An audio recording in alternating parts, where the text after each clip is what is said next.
Halo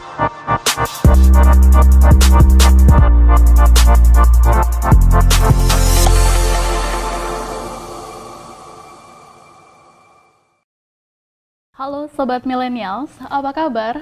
Saya Santi Dewi, jurnalis dari IDN Times. Pada hari ini, IDN Times mendapatkan kesempatan yang sangat langka karena kami akan ngobrol dengan salah satu menteri dari negara adidaya dan yang juga pastinya powerful. Dan beliau sedang melakukan kunjungan kerja selama 2 hari di Jakarta yang merupakan bagian dari kunjungan kerjanya untuk kali pertama di kawasan Asia Tenggara.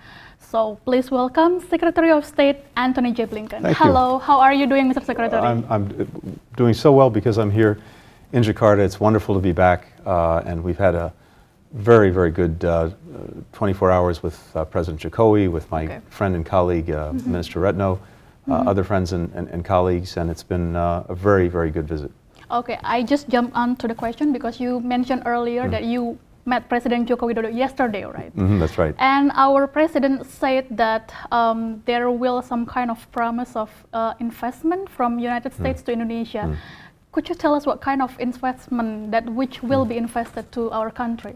Well, first, President Jokowi and President Biden had a very productive meeting in Glasgow during the climate talks at COP26. In fact, it went on twice as long as it was scheduled for because they had so much to talk about. One of the things they talked about was investment, including investment in infrastructure. And we have a program that we developed through the G7 countries, the largest economies in the world, called Build Back Better World, where we're working closely with partner countries like Indonesia to identify really good projects for new infrastructure investment in health infrastructure, in digital infrastructure, in hard infrastructure, green infrastructure. So we're very actively looking at all that in partnership with Indonesia. Is it already there's a number of investment which will be coming to Indonesia? Well, I can't give you a number, but we expect overall, working with our private sector, which is where most of the investment comes from, to mobilize overall hundreds of billions of dollars for investment in infrastructure. There's a huge need around the world and, of course, here in Indonesia. Okay, and I'd like to touch issue about the China and also South China Sea.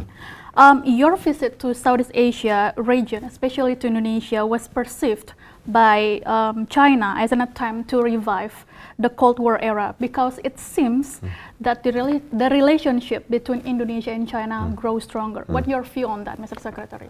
This visit, all of our engagement is not about China. It's about the region that we share. We're a Pacific and Indo-Pacific country ourselves, and we see our future as being absolutely tied to this region. It's the fastest growing region in the world. Half the world's population is here. It's got incredibly dynamic and young people who are doing extraordinary things. And our interest is not about keeping anyone down or keeping anyone out. It's about building the relationship across the region and making sure that we have what is truly a free and open Indo-Pacific. And that means something. It means that for individuals, they can live their lives freely in open societies. For countries, it means that they can chart their own path and choose their own partners. And for the region as a whole, it means that countries get along in a way that's defined by collaboration and cooperation, not coercion, and where goods and people and ideas can flow freely, whether it's in cyberspace or on the seas or in the air. Okay. Because recently China has been acting aggressively towards Indonesia in Natuna Sea. As you may know, recently they sent us a letter of protest to halt drilling an offshore rig in Natuna Sea because they think that it was taking place in Chinese territory. In fact, it was done in our territory. They also sent a letter to protest the US and Indonesia military exercise. Do you think that China has the right thing to do so, Mr. Secretary? There are rules, there are laws, there's international law, there's the law of the sea. And we all need to abide by that. And unfortunately, China has made claims, including the ones you've mentioned, that are not supported or justified by international law. And that's unfortunately as well an element of instability in the region when we all have a strong interest in stability so that commerce can flow freely and we avoid conflict. So my hope is that all of us, including China, will play by the rules. We'll play by the understandings that have been reached. We'll play by international law. And if we all do that, that's one of the ways to make sure that this really is a free and open part of the world. So you don't think that US and China right now is heading to some sort of military confrontation, because your ship was there, China's also? We have no interest in conflict or in confrontation. In fact, I think it's the responsibility of leaders, and this is something that President Biden said to President Xi when they last spoke, to make sure that even when we have differences, and even with the strong competition that exists between us, we make sure that we manage that in a way that doesn't result in conflict. That would be bad for everyone. It's not something we want, not something we seek, and we're determined to manage it effectively. Okay. Next, we'd like to discuss about climate change. Your president, Joe Biden, recently made an interesting speech that Indonesia would be one of the countries which will be impacted by the climate change. And his projection was that Jakarta, our capital city, will be sink in the next 20 years. So we have to move immediately to another city.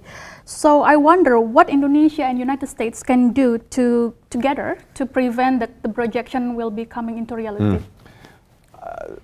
Virtually every country is now affected by climate change, but Indonesia probably more than most for obvious reasons, by its geography. By the maritime environment in which it's placed. And the fact of the matter is, we all have an obligation to work together to prevent further ravages caused by climate change. And that's exactly what we're doing. In Glasgow at COP26, countries came together, including Indonesia and the United States, to take real steps forward in dealing with the challenge before us. For example, Indonesia signed on to the Global Methane Pledge, which binds us, all of us, to voluntarily curb our methane emissions by 30% by the end of the decade.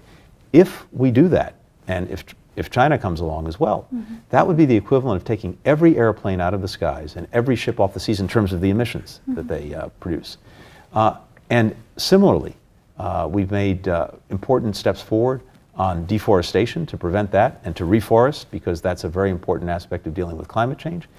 All together, in Glasgow, 65% of the world's GDP made commitments that, if they're fulfilled, that's an important point, we would keep warming to 1.5 degrees Celsius. Now, 35% still haven't signed on, so we need to see other countries do that.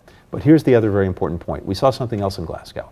We saw a young generation of people from all of our countries, demanding change, demanding action, demanding progress. Yes. And that's an incredibly important driver. They're holding all of the leaders, all of us, to account to make sure that we actually deal with the problem before us. It's interesting because you mentioned the young generation trying to demand to the leaders to make a change for the better art that we're living in, because they think that the leaders does not hold up for their promises, because by the end of the COP26, the resolution still not guaranteed that the temperature rise will be limited to 1.5 degree. So do you think the Glasgow impact still is a step forward rather than step back? It's definitely a step forward, but it's not far enough. We have to do more. And so people are right. We're not there yet. As I said, the commitments that were made for 65% of the world's GDP would keep us to 1.5. But those commitments have to be actually implemented. So that's part of the story. And then we have to bring the other 35% of GDP along that is not part of this yet. So we have work to do. But I'm really inspired by a younger generation that is calling us to account. And what that does is it brings new ideas, new energy into solving this problem. And it also tells us what we hear from a younger generation, which is so important, is that just because we did something one way for 10 years or 20 years or 30 years in the past doesn't mean we need to do it the same way for the next 10 or 20 or 30. Okay, so my last question to you is that what is your message to young Indonesian and future leaders out there who try to make a better change for its country? My message is simple. Keep speaking up, keep engaged, make your voices heard, hold all of us accountable, because at the end of the day, we're going to hand off this world to you, and it's our responsibility to try to hand off a better world than the one we inherited. So those voices, your voices, are so important, and we'll be listening to them. Okay, thank you very much, Secretary Blinken, for your time, and I hope you have a safe flight to your next destination. Thanks so much. Nice to be with you. Thank you. Dan itu tadi Sobat Millennials, ngobrol khusus kami bersama dengan Menteri Luar Negeri Amerika Serikat, Antony J. Blinken. Untuk kalian, jangan lupa untuk menyaksikan tayangan ini di semua platform media sosial kami, baik di YouTube maupun di Instagram. Saya Santi Dewi pamit, I'll see you again. Bye-bye.